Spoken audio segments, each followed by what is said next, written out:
죄송하지만 고객님, 여기 제품들은 상당히 가격이 비싸요. 안 사시고 보시기만 하시는 거면 다른 매장을 이용해 주시는 게 좋을 것 같네요. 백화점 3층 명품관. 윤선영이라는 이름표를 단 젊은 직원이 73세의 조정인 할머니에게 그렇게 말했습니다. 정희는 오래된 울코트에 청가방을 든 차림으로 위아래로 평가하듯 보는 직원의 눈길에 마음이 찢어지는 듯 했습니다. 그날의 백화점 조명은 유난히 차갑게 느껴졌습니다. 조정인 할머니는 올해 73세입니다. 평생을 회계사로 살아왔고 은퇴 전에는 국내 대형 회계법인의 대표 파트너로 활약했던 인물이었지요. 그녀는 수많은 기업의 재무자문을 맡으며 냉철한 숫자의 여왕으로 불렸던 시절이 있었습니다. 지금은 은퇴 후 조용한 일상을 보내고 있지만 그 내면의 날카로운 통찰력은 여전히 살아 숨쉬고 있었습니다. 이날도 다른 날과 다르지 않았습니다. 아침 일찍 집을 나서 근처 카페에서 재무 관련 신문을 훑은 뒤 오랜만에 백화점 구경이나 해볼까 하는 마음으로 발걸음을 옮겼습니다. 그녀의 목적지는 백화점 3층 명품관이었습니다. 진열대에 놓인 고급 가죽 핸드백 하나가 눈에 들어왔기 때문이지요. 남편이 살아생전 생일 선물로 사주었던 가방과 꼭 닮은 모양이었고 정희는 그 순간 무언가 마음이 울컥해졌습니다. 그저 보고만 싶었던 것입니다. 죄송하지만 고객님, 여기 제품들은 모두 고가입니다. 구경만 하실 거면 다른 매장을 추천드릴게요. 직원의 말은 정인의 가슴을 찔렀습니다. 마치 자신이 여기에 어울리지 않는 사람이라는 듯한 날카로운 시선과 말투였지요. 정인은 당황했지만 애써 침착한 표정을 유지했습니다. 천천히 고개를 끄덕이고 돌아서는 그녀의 손끝은 미세하게 떨리고 있었지요. 저 가방 그냥 한번 보고 싶었을 뿐인데요. 그녀는 조용히 백화점을 빠져나와 버스에 몸을 실었습니다. 창밖을 바라보며 마음을 가다듬으려 했지만 가슴 한켠이 저릿하게 아파왔습니다. 평생을 숫자와 이성으로 승부해온 삶이었지만 나이가 들고 외모가 초라해졌다는 이유만으로 존재가 부정당한 듯한 느낌은 그녀를 한없이 무력하게 만들었습니다. 하지만 정희는 이대로 지나치지 않기로 결심했습니다. 그녀는 이 백화점의 주요 투자자로 재무자문을 맡으며 자문이사 직함까지 가지고 있는 인물이었습니다. 매년 정기적으로 열리는 주주총회에는 직접 참석하지 않고 의견서를 보내는 방식으로 대체해왔지만 이번만큼은 얼굴을 직접 보이기로 마음을 먹었습니다. 그리고 옷장 깊숙이 보관했던 와인색 캐시미어 코트와 딸이 선물해준 이탈리아 가방을 꺼내 들었습니다. 이번엔 나도 이 가방을 들어야겠어요. 단지 가방 때문이 아니라 나도 사람이라는 걸 보여줘야겠어요. 그녀는 거울 앞에 섰습니다. 낯설지만 단정한 외모. 이 모습이 그녀가 익숙하던 모습은 아니지만 오늘만큼은 꼭 필요하다고 생각했습니다. 잠시 후 그녀는 다시 백화점으로 향했습니다. 이번엔 같은 장소, 다른 자세로 말이지요. 백화점 3층 명품관의 자동문이 다시 열렸습니다. 정인의 걸음은 어제보다 한결 또렷하고 흔들림 없었습니다. 와인빛 코트의 단추는 깔끔하게 채워져 있었고 손에 들린 고급 가방은 그녀의 품격을 자연스럽게 더해주고 있었지요. 같은 공간이지만 오늘은 모든 시선이 달라졌습니다. 어제 정인을 불쾌하게 응대한 직원은 그녀를 보자 눈이 잠깐 커졌습니다. 그러나 이내 직업적인 미소를 되찾고 곧장 다가왔습니다. 어서 오세요, 고객님. 이번에 새로 입고된 제품들이 있습니다. 구경해 보시겠어요? 정희는 말없이 고개를 끄덕이며 안으로 들어섰습니다. 어제 그녀가 눈여겨봤던 그 가방이 여전히 같은 자리에 놓여 있었고 오늘은 직원이 직접 꺼내어 조심스럽게 그녀 앞에 내놓았습니다. 이 제품은 이탈리아에서 직수입된 천연 가죽백입니다. 고객님께 잘 어울리실 거예요. 정희는 조용히 가방을 들고 살펴보았습니다. 어제와 같은 제품, 같은 매장, 같은 직원. 그러나 자신을 대하는 태도는 전혀 달랐습니다. 이 모든 것이 단지 외모 때문이라면 참으로 씁쓸한 일이었지요. 어제는 보여주기 어렵다고 하셨던 걸로 기억해요. 그런데 오늘은 이렇게 친절하게 설명해 주시네요.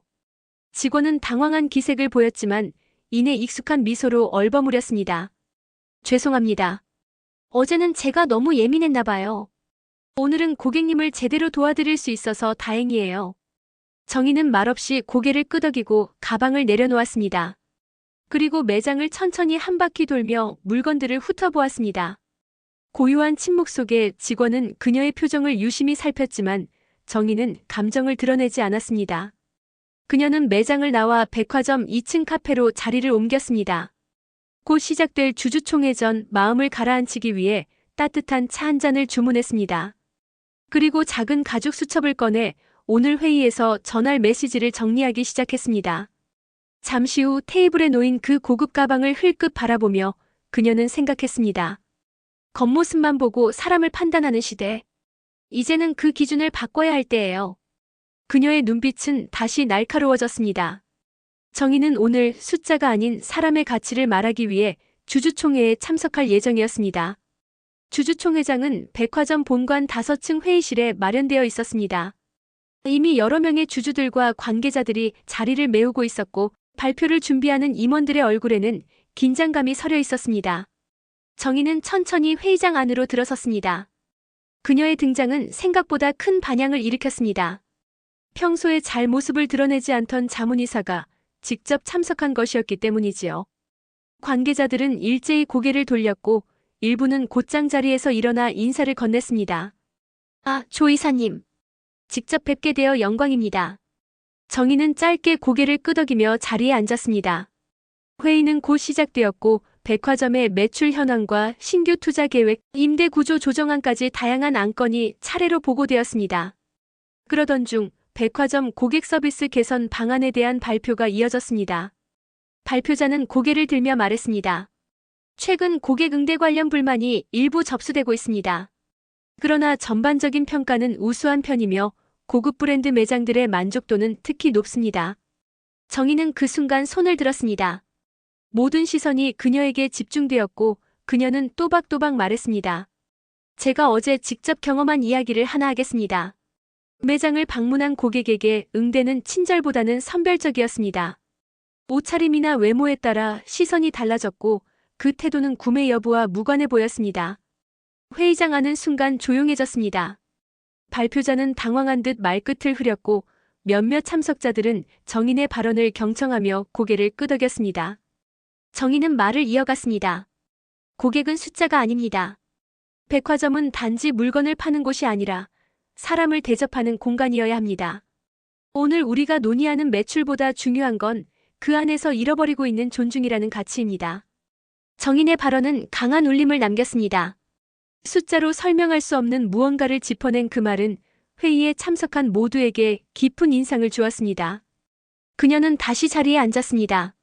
손끝은 여전히 차가웠지만 마음속에는 미묘한 떨림과 함께 오래 잊고 있던 열기가 조금씩 번지고 있었습니다. 이날 회의는 예정 시간보다 길어졌고 마지막에는 그녀의 발언을 반영한 개선안 검토가 긴급 안건으로 상정되었지요. 정인의 존재는 더 이상 보이지 않는 자문이사가 아닌 말과 행동으로 가치를 전하는 인물로 다시 떠오르기 시작했습니다. 주주총회가 끝난 다음 날 정인은 다시 백화점을 찾았습니다. 이번에는 회의의 여운을 정리하고 매장 현장을 한 번 더 둘러보고 싶은 마음이 컸습니다. 그녀는 3층 명품관으로 올라가기 전 2층 고객 휴게 공간에서 잠시 머물렀습니다. 한편 어제의 회의 내용은 이미 일부 직원들 사이에서 회자되고 있었습니다. 특히 정인이 직접 경험을 이야기하며 문제를 지적한 장면은 강한 여운을 남겼고 이를 들은 몇몇 직원은 스스로를 돌아보게 되었지요. 그날 정인을 응대한 직원 선영 역시 그중 한 명이었습니다. 평소엔 고객의 외모나 복장을 은연중에 평가하곤 했던 자신을 돌아보며 마음 한켠이 불편했습니다. 선영은 어젯밤 내내 회의 녹취를 찾아 들으며 정인의 발언을 반복해서 되새기기도 했습니다. 그녀는 진심으로 사과하고 싶었습니다. 단지 업무상의 실수로 넘길 수 없는 사람 대 사람의 문제였기 때문이지요. 정인이 명품관에 들어서자 선영이 그녀를 발견하고 조심스럽게 다가왔습니다.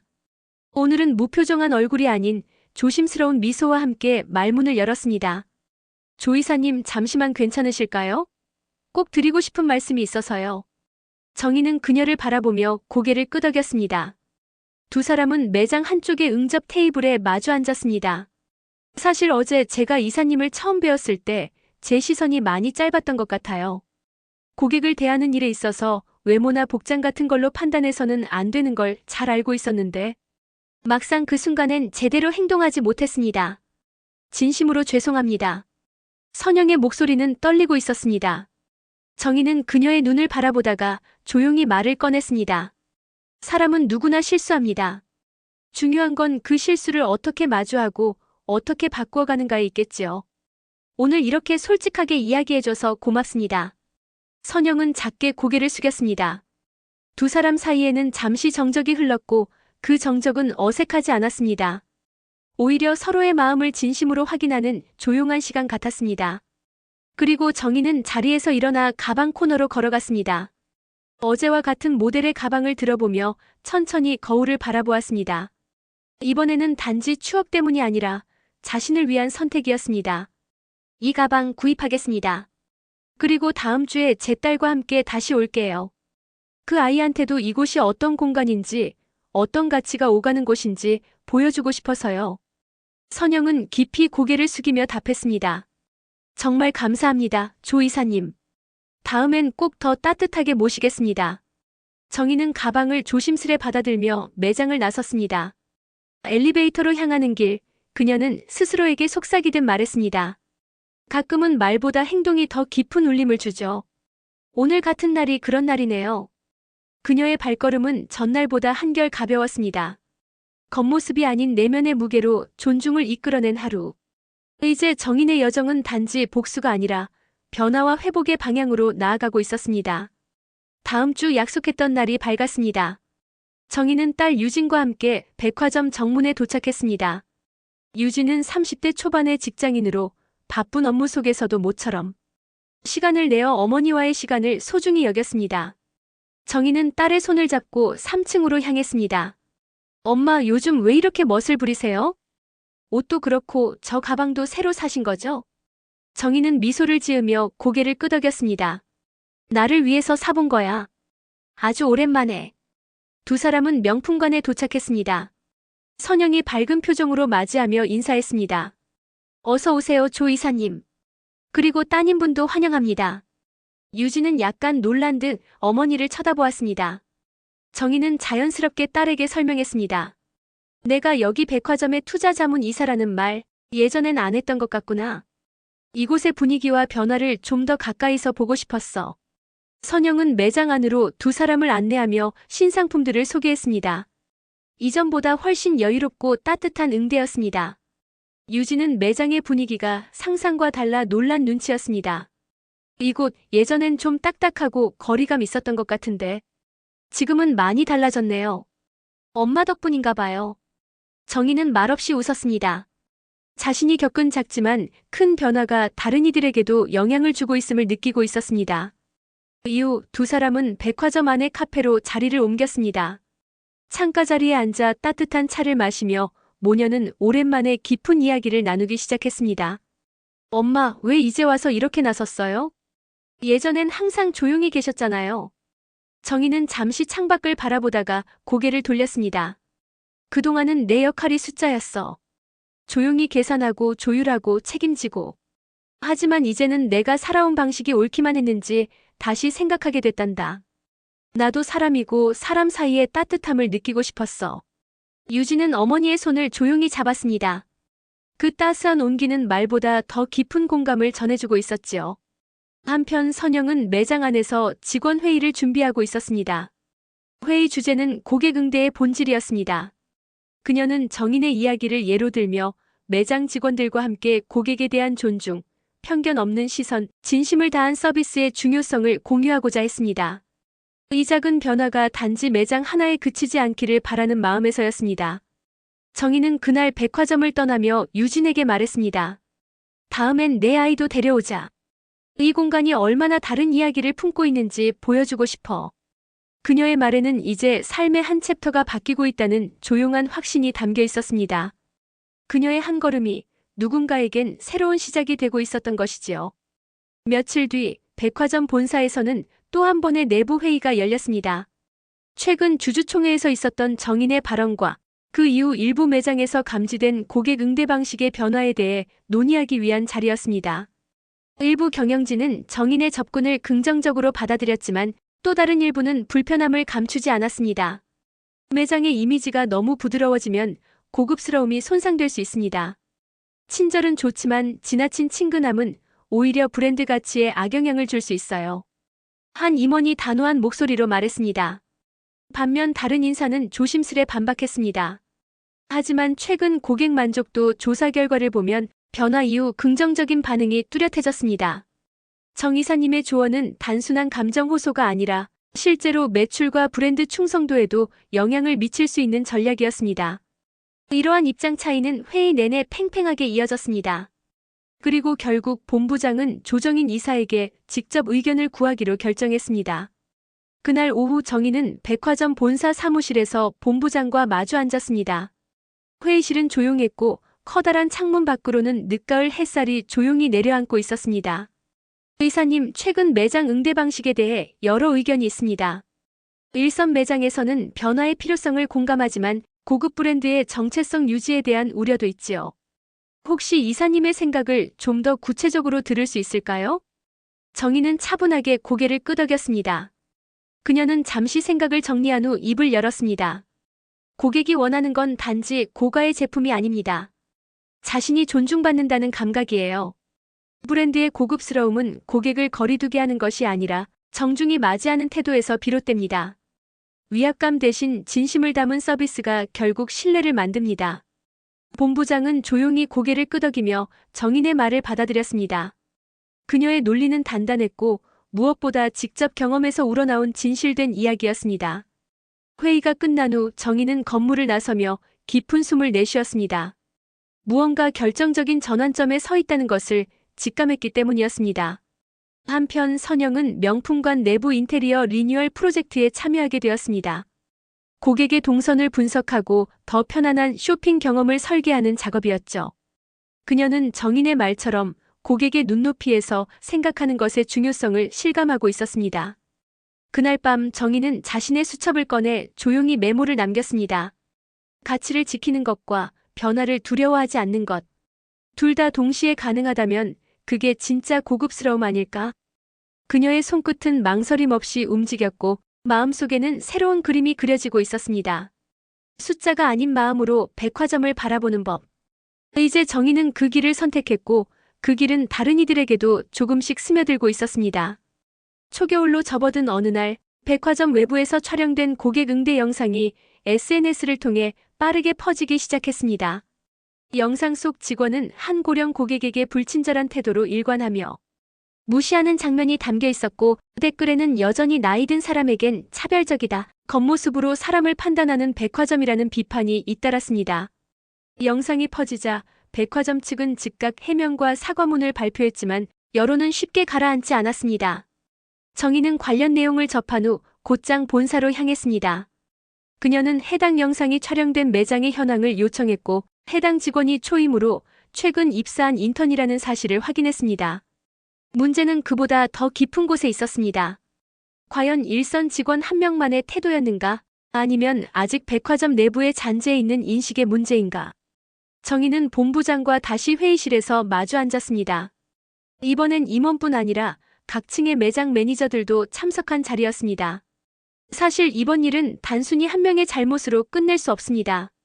고객 응대는 매뉴얼이 아니라 문화입니다. 말로는 수십 번 강조해도 실제로 체화되지 않으면 똑같은 일이 반복될 수밖에 없어요. 정인의 발언은 단호했고 회의실 안의 공기는 무거워졌습니다. 그러나 누구도 반박하지 않았습니다. 모두가 이번 사태의 파장이 크다는 걸 실감하고 있었기 때문이었죠. 회의를 마친 후 정인은 다시 3층 명품관을 찾았습니다. 선영은 그날도 매장에 있었고 다소 긴장한 표정으로 정인을 맞이했습니다. 조 이사님, 오늘 그 일 보셨죠? 정말 죄송합니다. 내부 직원들이 많이 반성하고 있어요. 정희는 고개를 끄덕이며 조용히 말했습니다. 이건 당신 탓이 아니에요. 중요한 건 앞으로 어떤 구조와 문화를 만들어갈지입니다. 우리에게 필요한 건 단기적 이미지 회복이 아니라 장기적 신뢰 회복이에요. 선영은 그녀의 말을 진지하게 들으며 작게 대답했습니다. 저 직원 교육 프로그램 하나 제안해도 될까요? 실제 고객 사례를 기반으로 존중과 배려 중심의 워크숍을 열고 싶어요. 현장 경험이 있는 분들이 강사로 오고요. 정인의 눈에 잠시 놀람이 스쳤지만 곧 미소가 번졌습니다. 좋은 생각입니다. 제가 그 첫 강의를 맡아도 될까요? 선영의 눈이 커졌고 곧 고개를 끄덕였습니다. 그렇게 위기에서 다시 변화가 움트고 있었습니다. 불편한 진실을 마주하고 그 위에 진심을 쌓아가는 과정. 흔들림 속에서도 정인의 중심은 단단히 서 있었습니다. 몇 주 후 백화점 강당에서는 내부 직원들을 위한 교육 프로그램이 시작되었습니다. 이름은 진심의 응대, 신뢰의 시작이었습니다. 첫 강의의 연단에는 정인이 서 있었습니다. 그녀는 평소보다 차분하고 단단한 어조로 이야기를 꺼냈습니다. 고객은 단지 상품을 사러 오는 존재가 아닙니다. 이 공간에서 자신이 존중받고 있다는 경험을 얻고 싶어 하죠. 저 역시 한때 겉모습으로 평가받고 상처를 받은 사람 중 한 명입니다. 그러나 그 경험이 저를 이 자리에 서게 했습니다. 그리고 여러분 모두가 지금 변화의 주체가 되어주셨으면 합니다. 그녀의 진심 어린 이야기에 강당은 고요했고 많은 이들이 눈빛을 고쳐들었습니다. 단순한 교육이 아닌 한 사람의 변화가 만들어낸 흐름이 이 자리에 있었기 때문이었습니다. 선영은 교육이 끝난 후 강단 뒤편에서 정인에게 다가왔습니다. 오늘 정말 감동이었어요. 직원들 모두 마음이 움직였을 거예요. 다음 워크숍에는 저도 꼭 함께하고 싶어요. 정인은 고개를 끄덕이며 웃었습니다. 이건 시작이에요. 우리 백화점이 단지 물건을 파는 곳이 아니라 사람의 가치를 나누는 공간이 되길 바랍니다. 며칠 뒤 백화점의 홍보팀은 새로운 내부 캠페인을 시작했습니다. 고객을 기억하는 백화점이라는 슬로건 아래 고객 응대 우수 사례를 영상으로 기록해 전사적으로 공유하고 직급에 관계없이 우수 응대 직원을 포상하는 제도를 도입한 것이었습니다. 그리고 그 캠페인의 첫 영상에는 정인이 딸과 함께 매장을 방문했던 장면이 짧게 포함되어 있었습니다. 정인의 실제 사례는 직원들에게 큰 울림을 주었고 많은 이들이 고객을 다시 바라보는 눈을 가지게 되었습니다. 정인은 어느 날 매장에서 새로 입사한 직원이 고객에게 밝게 인사하는 모습을 바라보며 혼잣말처럼 말했습니다. 이제야 내가 원하던 모습이 조금씩 보이네요. 그녀는 천천히 매장을 걸었습니다. 무게를 느끼지 못할 정도로 가벼워진 가방을 어깨에 걸고 백화점 곳곳에 퍼져가는 변화의 공기를 느꼈습니다. 이 이야기는 단지 한 사람의 작은 불편함에서 시작되었습니다. 그러나 그 불편함이 변화의 씨앗이 되었고 이제 그 씨앗은 작지만 단단한 나무로 자라고 있었습니다. 정인은 멈춰서서 매장 안을 한 번 더 돌아봤습니다. 그리고 조용히 미소 지었습니다. 이제 이곳은 단지 명품을 파는 공간이 아니라 사람의 가치를 인정받는 곳이 되어가고 있었습니다. 그녀의 여정은 끝이 아닌 또 다른 시작을 알리고 있었습니다.